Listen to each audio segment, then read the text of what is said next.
State asidagi Assam Rifles halankigatabani phakiba khulngakpasing athubada thadu haiba demand tawrduna ngase Kurai Ningthaubungda lamdam adomgi ima kayana wakat mifam ama pangkhre Amukogi miteng makhada Kurai Ningthaubung leikaigi maira paibisingna sinduna pangthokpa wakat mifam aduda maira paibi ima kayana sawyakhe State asidagi Assam Rifle khudakta halankigatabani Stop Divide and Rule Policy No Separate Administration in Manipur haiba wahaising thaba play gat kaya khongjang aduda sisinakhe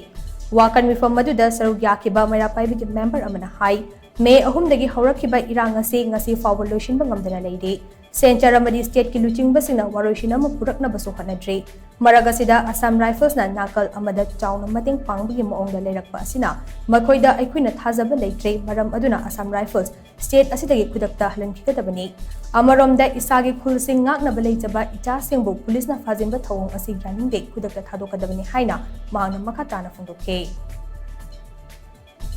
Yariba makai maitai masasing da Manipur ki police forcing na su maitai masasing da wansal da na makoi bum makoi na ngakpa ngamda badu akoi ki isa isu sing na ngai bani akoi ki isa isu sing du dai da moi pharasu phatra bachu